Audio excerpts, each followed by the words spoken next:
नमस्कार दोस्तों, भारतीय संस्कृति में आप सभी का बहुत बहुत स्वागत है।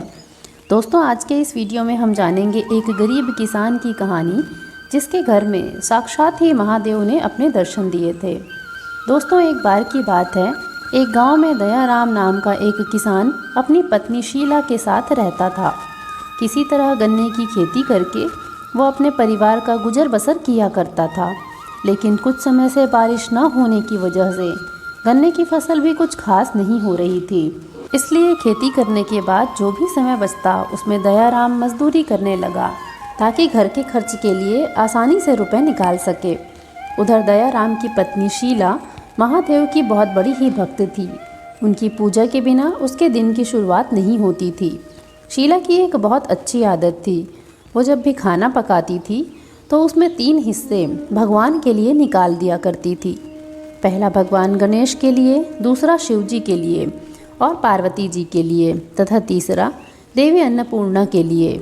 इन सभी भगवानों का भोग निकालने के बाद वो दयाराम के साथ अपनी थाली लगाकर खाना खाती थी। खाना खाने के बाद वो भोग की थाली का भोजन गाय को खिला दिया करती थी। इसी तरह उनका जीवन किसी तरह कट रहा था। एक दिन दयाराम काम से वापस लौटा तो उसने देखा उसकी पत्नी गाय को रोटी खिला रही है। ये देखकर वो बहुत ही हैरान हुआ। उसने कहा, अरे तुम ये क्या कर रही हो? यहाँ अपना खाना ही इतनी मुश्किल से नसीब होता है और उसमें भी तुम इन गायों को रोटी खिला देती हो। अरे कुछ तो सोचो मेरी मेहनत के बारे में। शीला ने कहा, आप ऐसा क्यों कह रहे हैं? आपको पता नहीं, गाय में 33 कोटि देवी देवता निवास करते हैं। क्या आप पता महादेव की कृपा हम पर कब हो जाए और आपकी कमाई बढ़ जाए। दयाराम ने कहा, अब तक तो कुछ हुआ नहीं, आगे क्या होगा? खैर, तुम्हें जो सही लगता है तुम वो करो। अगले दिन जब दयाराम मजदूरी पर गया तो उसे सच में दुगना फ़ायदा हुआ। उसे जब दिहाड़ी मिली तो वो बहुत ही खुश हुआ। उसने सोचा ये सब उसकी पत्नी के विश्वास का नतीजा है, इसलिए आज की कमाई मैं उसी को दूंगा। दयाराम खुशी खुशी घर पहुंचा और ज़ोर ज़ोर से चिल्लाकर शीला को पुकारने लगा। शीला ने कहा, क्या हुआ, चिल्ला क्यों रहे हो? दयाराम ने कहा, देखो आज कितनी कमाई हुई है मेरी। ये सब तुम्हारी भक्ति का ही फल है, इसलिए ये सब तुम रख लो। इन रुपए को तुम जो करना चाहो वो कर लेना। शीला यह सब देखकर बहुत खुश हुई। उसने कहा, करना क्या है, चलिए मंदिर चलते हैं, शिव जी के दर्शन भी कर लेंगे और इनमें से कुछ पैसे दान कर देंगे, ताकि ज़रूरतमंदों की मदद हो सके। इसके बाद दोनों शंकर जी के मंदिर गए, पूजा अर्चना की और धन दान करके वापस आ गए। इसी तरह उनका घर चलता रहा। पर एक दिन दयाराम की तबीयत अचानक ही खराब हो गई। डॉक्टर ने उसे बताया कि तुम्हारा दिल कमज़ोर हो गया है, इसलिए अब कम से कम तुम्हें 3 महीने तक कोई भी काम नहीं करना है। यह सुनकर तो शीला की सांसें ही अटक गईं। वो ज़ोर ज़ोर से रोते हुए बोली, हे महादेव, अब घर कैसे चलेगा?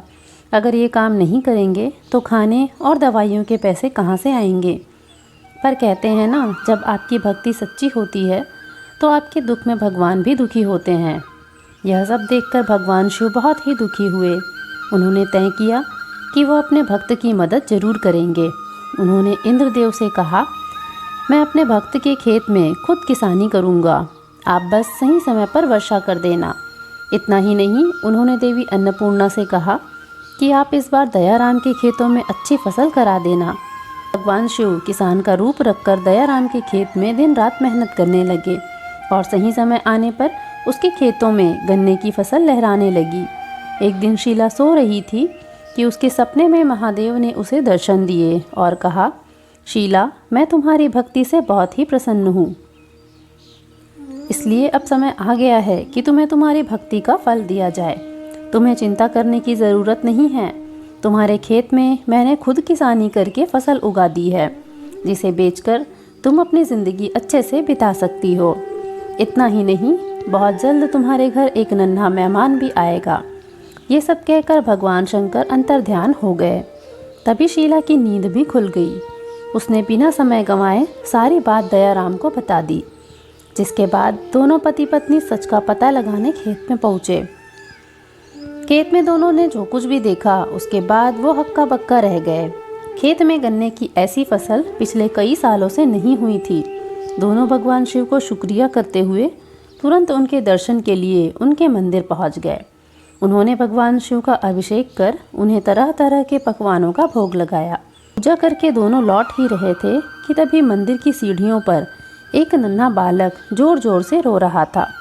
शीला ने जब उसे देखा तो उसकी ममता उमड़ आई। वो सोचने लगी, आखिर इतने छोटे बच्चे को सीढ़ियों में छोड़कर कौन चला गया। तभी भगवान शिव पुजारी के भेष में आए और बोले, पुत्री, एक दुर्घटना में इस बच्चे के माता पिता की मृत्यु हो गई है। अगर तुम इसे पाल पाओ तो ले जाओ।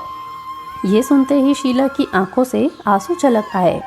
उसने दयाराम से कहा, हमारे वैसे भी कोई संतान नहीं है, क्यों ना हम लोग इसका पालन पोषण करें।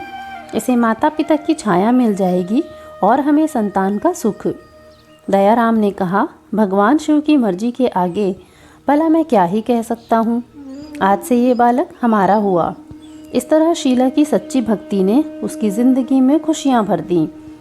दोस्तों, अगर आपको महादेव की भक्ति से जुड़ी हुई यह कहानी पसंद आई हो तो कमेंट बॉक्स पर हर हर महादेव ज़रूर लिखें और वीडियो को लाइक, शेयर और चैनल को सब्सक्राइब ज़रूर करें।